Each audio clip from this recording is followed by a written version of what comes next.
try again.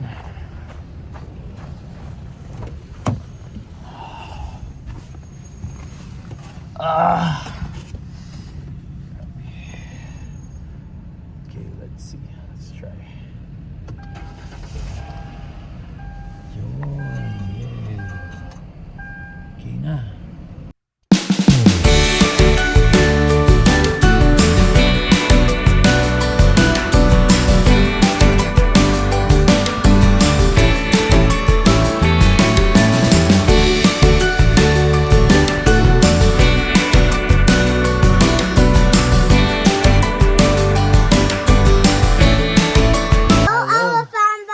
Hello, Elva Fambam.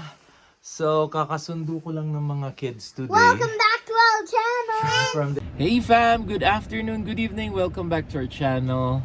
And kakasundo ko lang actually sa mga kids from their daycare kasi wala pang kinder si Davon sa Monday pa.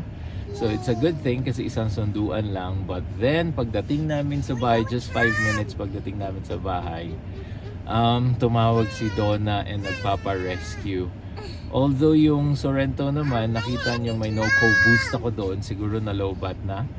And hindi na kayang i-start nung booster.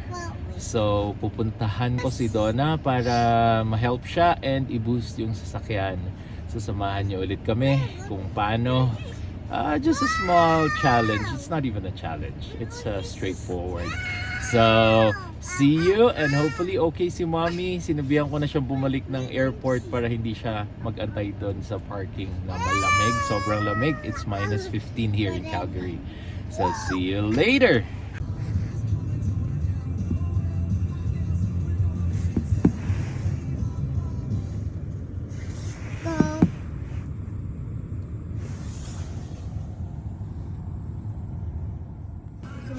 Ma'am, quick video lang. Kasi may music eh. Baka ma-copyright. Ayan, so nang libre si Mommy. Kasi successfully na rescue. So nang libre si Mommy sa McDonald's. Ang tuwa mga kids syempre kasi may Sonic. Okay, so see you later. Okay fam, dito na kami sa parking. And i-rescue na si Donna. Kunin ko lang yung no-co again. Super useful talaga na ito. Okay. So no-co GB40. Yan. So open lang natin. Ayaw niya talagang mag-start eh. Yan, sabi ni Donna super hard starting daw talaga. So open lang natin ito. Okay, sinaksak ko na actually. So red, it's very straightforward lang naman. Red to red, then black to black, and then yep, just turn it on. The no-co Boost Plus. Ang model ng akin ay GB40, GB40. Pag na-on mo na siya, wait like around 5 seconds lang siguro ito. Even 10 seconds para lang mag-loop yung electricity and then you can start it. So let's try. Let's try again.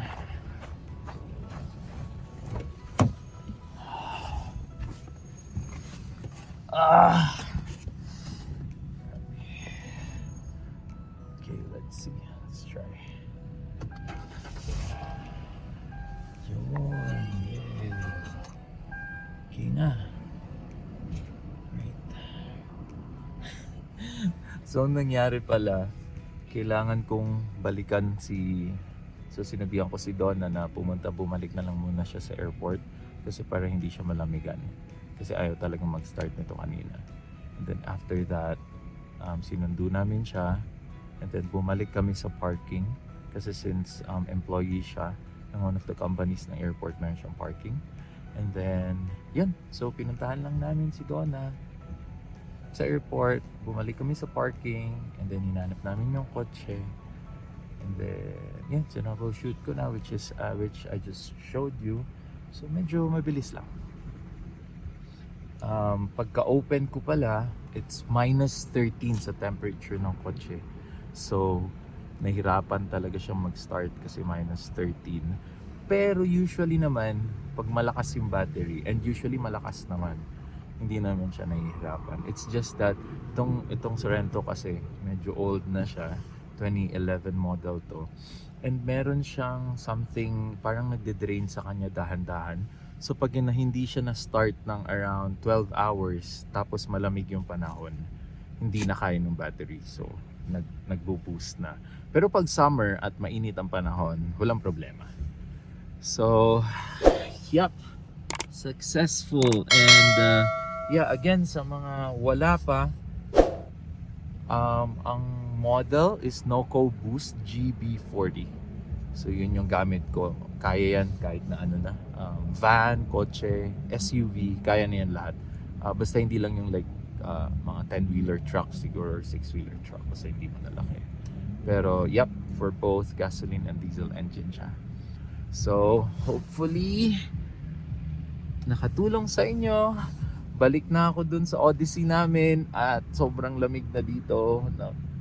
Hindi ko pa in-on yung aircon. Papaanoin ko muna. Papa-warm up muna. Minus 13 siya kanina. Ngayon nasa 32 degrees na. So right, warming up lang ang sasakyan and then that's it. See ya! A few moments later. And we're back. Nakauwi na rin ng bahay. So, kamusta ang rescue experience natin dyan? Kinabahan ka ba? Medyo. Ha? Kasi So, solo ano- ako dun sa parking. So, anong nangyari? So usually, umuwi ako ng normal days. Pero ngayon kasi longer yung shift ko. 10 hours. So, feeling ko, sa sobrang lamig sa labas today. Yeah, sobrang lamig. Ngayon, Oo. minus 18 degrees. Yeah, so sobrang lamig. So, 10 hours siyang nandun lang sa parking. Which is open parking kami, di ba? nilalamig. So, sobrang lamig. So, nung nag-start ako pa uwi, and since start ko na pa uwi, ayaw na niya mag-start. Yeah. So, meron tayo sa car nung Booster. Nung booster. Yeah.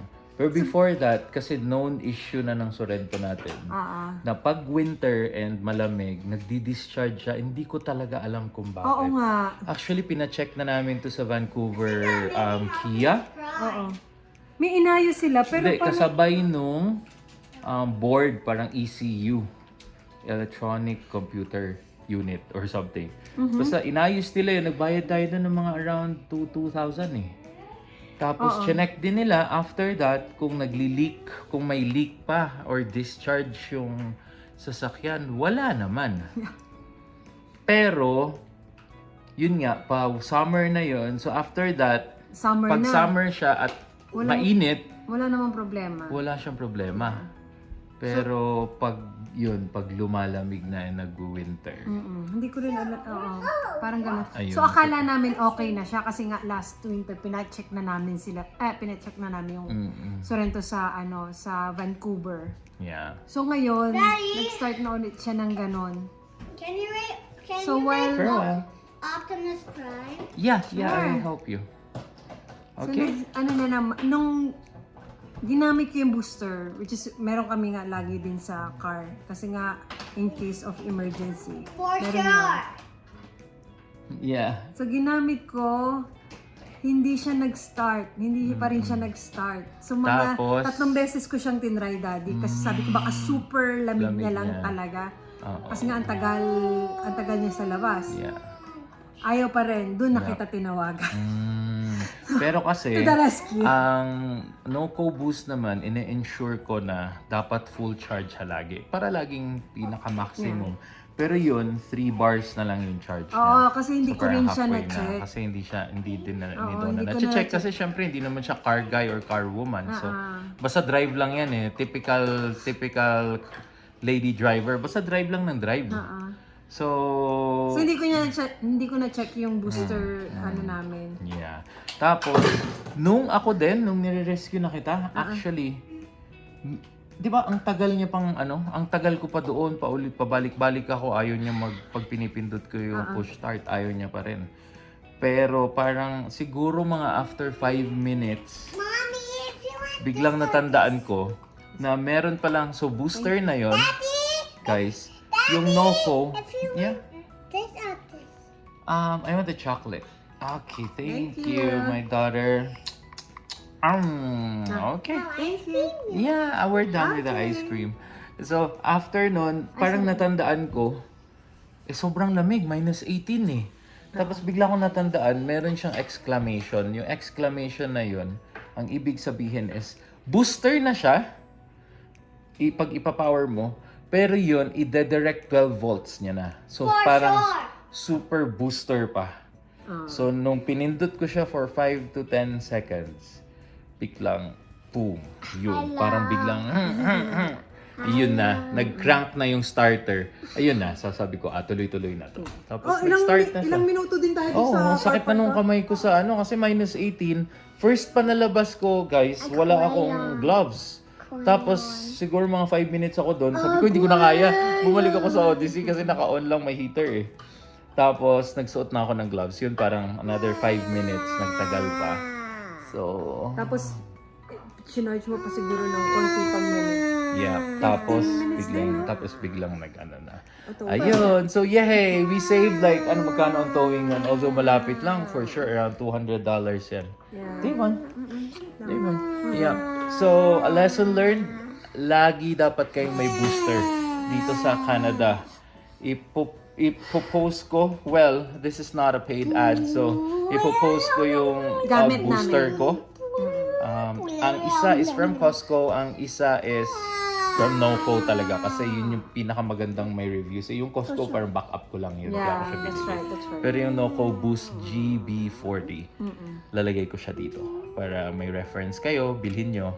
Kailangan talaga siya. Pero imagine, kung wala kayong ganun at matutow kayo, isang tow pa lang, $200-300 na agad. Tsaka yun yung ginagamit pa pag minsan may nakikita tayo. Oh yeah. Tapos may Diba ano sa pa last- yan, parang last good, video natin na- parang good Samaritan ako lagi niyan pag may nakatenga dun sa gilid. Yes. Say hi. Hi, Albert. Ayun.